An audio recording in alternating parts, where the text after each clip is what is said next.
Sa kanyang vlog at live stream, hindi nag-atubiling magsiwalat at magparinig ng mga aligasyon at personal na alitan si Anjo Eliana laban sa mga kasamahan niya noon sa 8 Bulaga.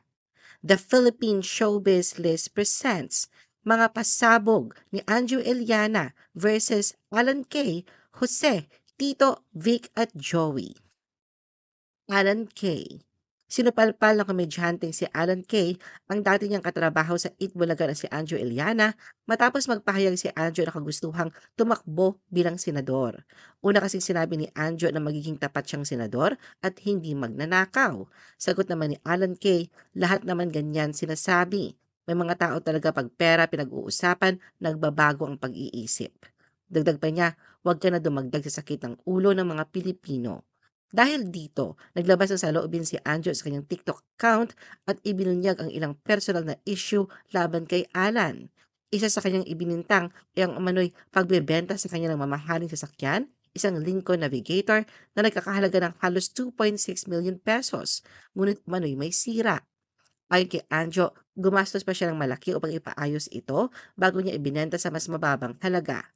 Dagdag pa ni Anjo, simula nang mangyari yon ay lumayo na siya kay Alan. Sinabi rin niyang mayabang umano ang komedyante at madalas ikwento ang tungkol sa mga umano'y booking nitong mga basketball players. Ikinuwento pa raw ni Alan na nagbibigay siya ng sapatos bilang kapalit ng pagkikipaglapit sa ilang manlalaro, kabilang umano ang dalawang magkapatid na mula sa San Beda. Sa gitna ng kanilang usapan, lumabas din ang pangalan ni James Yap. Ayon sa salaysay ni Anjo, may pagkakataong nabanggit umano ni Alan na minsan niyang dinala si James sa kanyang bahay sa Tandang Sora at binigyan ito ng sapatos. Pasabog na pahayag pa ni Anjo, lagi naman niyang niyayabang. May nagtanong, ewan ko kung si Joey De Leon ang nandoon. Si James Yap. Dagdag pa ni Anjo, dapat ay hindi na ipinagyayabang ganitong mga bagay, ngunit ikinikwento pa raw ito ni Alan. Bago matapos ang kanyang video, nagbigay pa siya ng hamon kay Alan at sinabing posibleng may iba pa siyang isiwalat kung kinakailangan. Panya, maraming salamat Alan Kay. Sige, banatan mo ako at baka may alam pa ako sa'yo. Jose Manalo. Hindi nagustuhan ni Anjo ang naging performance ng grupong Sex Bomb sa Eat Bulaga. Kumalat sa TikTok ang video ng kanilang pagtatanghal kung saan kinanta nila ang hit song na Bakit Papa bilang bahagi ng promosyon para sa kanilang nalalapit na reunion concert. Gayunpaman, napansin ng marami na binago ang bahagi ng lyrics ng kanta. Sa halip na banggitin ang pangalan ni Anjo Eliana, gaya na sa original na bersyon, kung saan may linyang tumutukoy sa kanya, ay pinalitan ito ng pangalan ni Jose Manalo. Dito na umano nagsimulang maghinala si Anjo na si Jose ang dahilan kung bakit binago ang lyrics. Anya, sasabihin ko na sa inyo, isa sa pinakamasamang ugali dyan sa Itbulaga si Jose Manalo. Kapag wala po si Bossing dyan, napakayabang ng taong yan. Ilang beses ko nang gustong sapakin yan.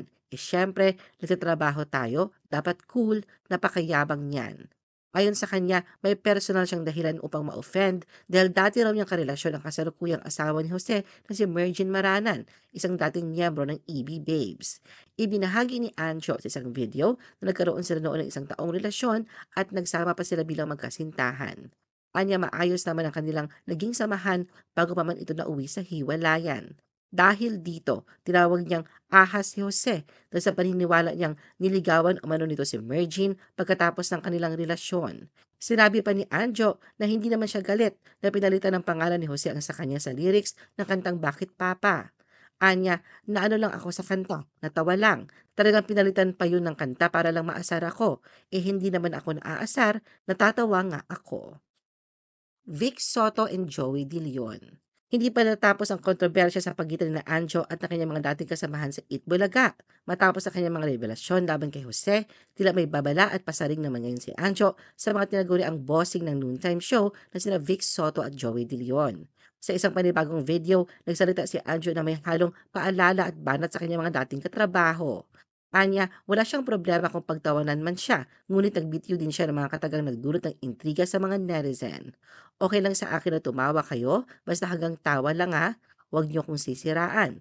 Alam niyo na, paring Joey, paring Vic. It's alright, ganyan talaga ang buhay. At least once, naging original ako doon sa lyrics. Agad na pinag-usapan online ang mensaheng ito ni Anjo dahil tila may malalim na pinaghuhugutan at may bahid ng tampo sa kanyang dating mga kasama sa Eat Bulaga.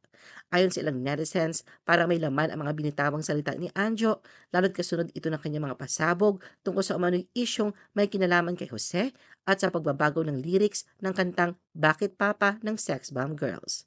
Marami tuloy ang nagtanong kung ito na ba ang simula ng panibagong tensyon sa pagitan ni Anjo at ng mga original na Dabar Cats. May ilan din nagkomento na tila may unfinished business pa si Anjo sa programa at sa mga taong minsan niyang tinuring na pamilya sa industriya. Tito Soto. Nabulabog ang mga netizens sa mga mabibigat na pahayag ni Anjo laban kay Senate President Tito Soto na matagal niyang nakatrabaho sa Eat Bulaga. Sa kanyang Anjo and Mr. Wrong Bang vlog sa TikTok na may higit 81,000 followers, naglabas si Anjo ng serye ng revelasyon noong November 3, 2025 kung saan binanggit niya ang ilang umano'y issue tungkol sa veteranong TV host at politiko.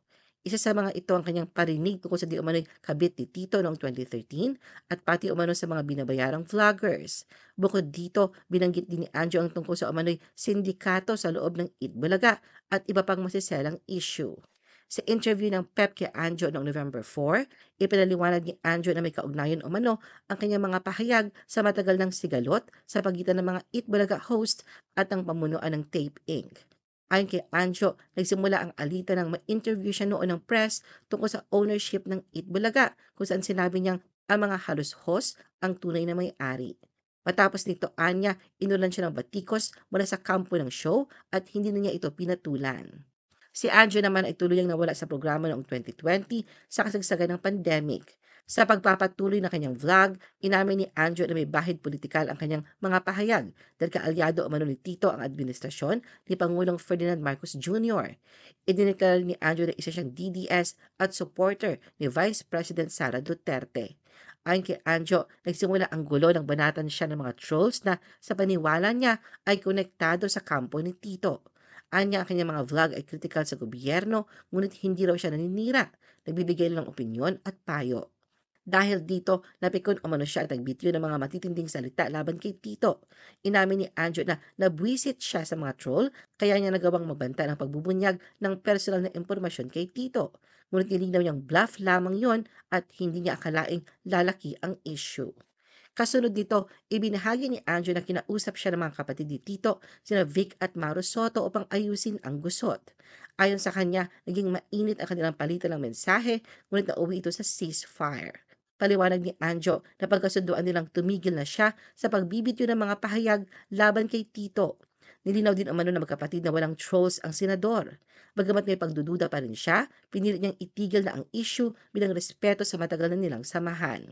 Dagdag pa niya, malalim pa rin ang kanyang paggalang kay Vic na tinuring niyang matalik na kaibigan sa industriya. Samantala sa panig ni Tito, sinabi niyang hindi na niya papatulan ang mga akusasyon ni Anjo. Ayon sa kanya, mas mainam daw na wag na itong bigyang pansin dahil tila naghahanap lang ito ng atensyon. Ano ang masasabi mo sa video na ito? Mag-like o mag-react at huwag mahiyang mag-comment. For our YouTube viewers, huwag kalimutan mag-subscribe at i-hit ang notification button. At para sa aming Facebook viewers, mag-like at follow sa aming Facebook page para updated ka sa mga showbiz chika. Thanks for watching!